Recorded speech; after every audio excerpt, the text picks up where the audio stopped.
옛날 같았으면 저한테 기도해야지, 용도사 회개하세요, 고난을 주시는 이유가 있어, 이런 식으로 얘기하는데, 지금은 저는 그런 얘기를 다 차단하고요.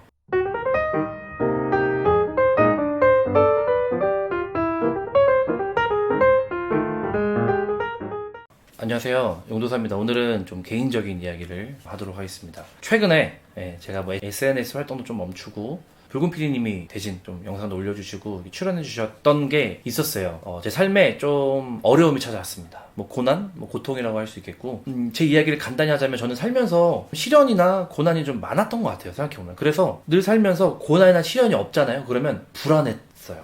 아닌데, 이럴 리가 없는데, 또 시련이 올 텐데, 고난이 올 텐데, 그런 생각을 했고, 제가 잡채 일을 하면서 생활적으로는 조금 더 여유가 생기고, 감사하게도 일이 저와 적성도 잘 맞고 좀 잘 풀렸어요.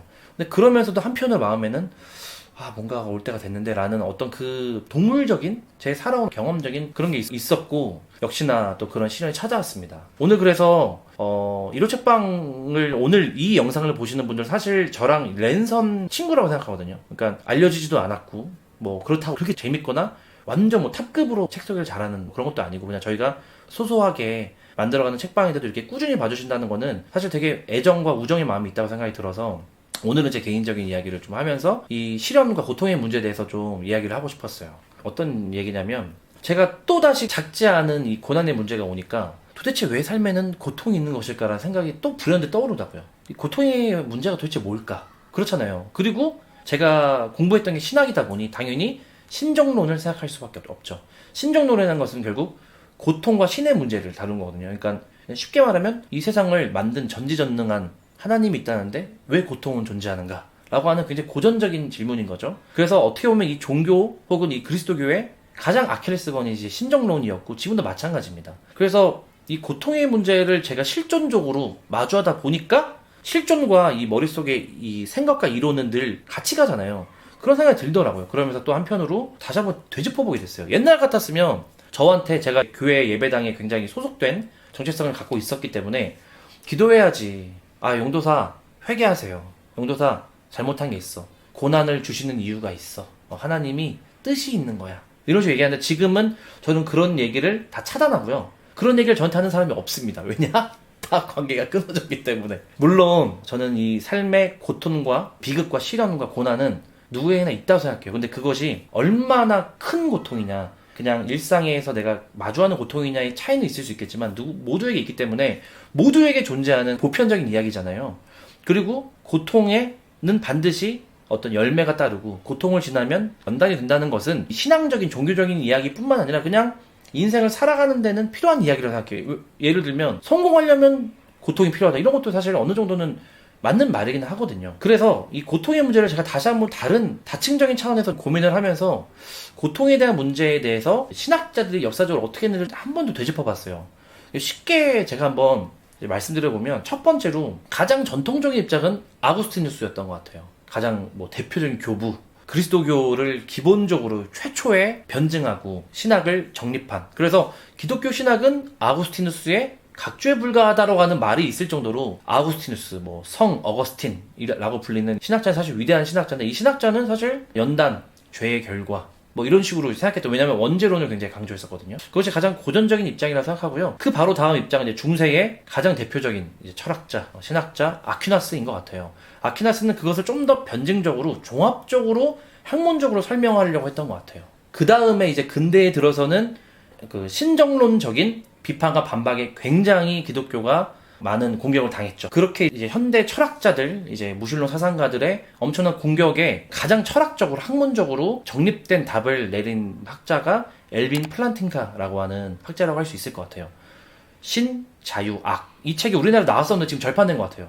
철학적인 학문의 장에서는 논문이나 저술로 반박을 하고 답변을 하고 인정이 되고, 그것이 인정이 되면 그 다음 시대에 사상가들은 그 책을 인용하고, 이것이 기본적으로 인문학의 흐름이잖아요. 그래서 이 플란팅가가 그런 논리적인 답변을 이제 한 거죠. 선한 신이 존재하고, 신은 선하고 전지하고 전능한데 이 세상에 악이 존재한다는 것은 말도 안 된다는 이 신정론적인 공격에 대해서, 선한 신과 전지전능한 신이 있다고 해서 악이 필연적으로 없어야 된다는 것은 철학적인 논리로 귀결되진 않는다라는 이 반박을 한 거예요. 전지전능한 신이 자유를 줬다 그러면 이 자유에는 인간이 선택할 수 있는 이 고통이 따를 수밖에 없다는 이 논리를 한 거고, 뭐 저도 전문가가 아니니까 쉽게 설명드리지 못하지만, 그래서 어느 정도는 그에 대한 이제 학문적인 답변은 됐지만, 하지만 여전히 경험적으로 그리고 실존적인 답변에 대해서는 우리가 무슨 뇌만 있는 게 아니잖아요. 논리로 해명됐다고 해서 내 삶에 있는 고통과 고난의 문제가 해결되는 게 아니잖아요. C.S. 루이스도 있고요. 다양한 사상가들이 고통에 대한 문제를 이제 이야기했지만, 기본적으로 저는 최근에 이 저자의 책이 가장 좀 와닿았던 것 같아요. 데이비드 벤틀리 하트라고 하는 이 신학자가 쓴 바다의 문들이라는 책입니다. 우리나라에도 비아 출판사에서 내서 너무 감사하더라고요. 그래서 이 책은 기본적으로 신종론을 전면 폐기하는 그런 주장인 것 같아요. 그러니까 신종론적인 공격, 답변 이런 것들은 사실 거의 무의미하고, 그런 것들을 하는 것조차 사실 굉장히 무례하고 문제가 있다라고 얘기하는 것 같아요. 이 바다의 문들이라는 게 사실 욥기 38장을 얘기하는 거거든요. 바다가 그 모태에서 터져 나올 때에 누가 문으로 그것을 가두었느냐 라고 하는 게 이제 1절에 나오는데, 거기에서 이제 제목을 딴 것 같고요. 이 책은 굉장히 시적이면서도 뭐 서정적으로 책을 너무 잘 쓰기도 했지만, 이 저자가 이 표출하고 하자 하는 탄성 이런 것들이 저는 굉장히 좀 동의가 됐고, 이 책이 나오게 된 배경이 그때 당시에 전 세계적인 인도 쓰나미였을 거예요 아마. 수많은 참사가 있는 상황에서 어떻게 그런 논리적인 반박을 할 수 있었겠어요. 그래서 영국의 경험주의적인 답변을 C.S. 루이스가 하고, 미국의 어떤 철학적인 답변을 누군가 했다 하더라도 사실 실제적으로 고통의 문제는 여전히 실존적인 문제라고 개인적으로 생각을 합니다. 그래서 저는 제가 지금 이렇게 영상을 찍으면서도 쉽지 않았어요. 그래서 붉은 PD님과도 좀 논의도 하고 했지만, 또 다시 쉬어야 되나 이런 책방을, 이게 매주 한 편의 영상을 내놓는다는 게 사실 절대 쉬운 건 아니거든요. 그래서 또 다시 그냥 쉬어야 되나? 왜냐면 제가 완전 멘탈이 너무 쉽지 않고 이게 작은 문제가 아니거든요. 그랬는데 더 독해져야겠다 생각이 좀 들더라고요. 고난의 문제가 왔을 때 독해지지 않으면 일상이 무너질 수 있고 굉장히 힘들어질 수 있잖아요. 근데 제가 너무 많은, 뭐 저보다 더 힘든 분들도 많겠지만 저 나름대로 여러 시련을 겪다 보니 좀 더 강해진 것일 수도 있고요. 어떻게 보면 냉정하게 현실주의자가 된 것일 수도 있는 것 같아요. 그러니까 결국 이거죠. 뭐 전 여전히 크리스찬이라고 저를 고백하지만, 결국 저 자신의 삶 그리고 제 가족을 지켜주는 사람은 오로지 저밖에 없다고 생각하거든요. 그래서 저는 이 상상력 부분 그리고 어떤 이 생각의 부분에서는 유실론적으로 생각을 많이 하려고 하는 게 저는 도움이 된다고 생각하지만, 현실의 부분에서는 유물론적으로 저는 생각을 많이 하려고 합니다. 그래서 이 고통의 문제도 똑같아요. 그냥 왜 일이 일어났는지, 왜 하필 나에게 이런 일이 일어났는지 알 수 없고, 어떤 설명이나 정리, 종교적인 설명, 답변 이런 거 참조는 되겠지만, 그것을 위해서 내가 뭐 어떤 행위라는 건 저는 아니라고 생각하고요.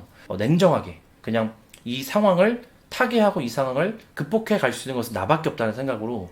그 제가 원래 삭발하려고 그랬어요. 농담이 아니고 저 학창시절에 삭발하고 다녔거든요. 뭔가 딱 독하게 어떤 것에도 신경 쓰고 싶지 않아서. 근데 삭발하는 순간 제가 또 보험 상담도 해야 되고 회사에서도 또 일도 해야 되기 때문에, 그래서 좀 짧게 잘랐고, 그래서 제가 이 영상을 보시는 분이 누구신지 제가 정확히는 모르지만, 혹시 당신이 고통과 시련의 문제를 겪고 있고 그것이 신앙적으로 해소가 되지 않고, 혹은 신앙을 떠나서 왜 나에게 이런 일이 있는지라고 고민을 하신다면, 어떤 논리적인 어떤 이런 시대적인 설명도 필요하겠지만, 기본적으로는 그런 생각과 그런 감정에 빠져 있을 시간에 정신 차리고 다시 일어서서 마음을 오히려 독하게 먹으시고 그 시련과 고난을 반드시 저는 극복해 나가시길 바랍니다. 그래서 오늘은 제 개인적인 이야기를 하고 고통의 문제에 대해서 간단히 그냥 신학적인 이야기를 해드렸는데, 도움이 되시길 바라고, 이 영상을 보시는 당신에게도 어떤 시련과 어떤 어려움이 있었는지 저에게 나눠주시면 제 삶을 다시 지속해가는 데 도움이 될 수 있을 것 같습니다. 오늘은 좀 무거운 얘기였지만 도움이 되신다면 좋아요도 눌러주시고, 다시 또 힘차게, 저도 또 굉장히 많이 무너져 내리고 슬픈 날도 있지만 또다시 또 이겨내야 되니까 힘차게 다시 또 시작하도록 하겠습니다. 여러분, 그러면 우리는 또 다음 주 일요일 날 만나요. 구독, 좋아요 눌러주세요. 안녕.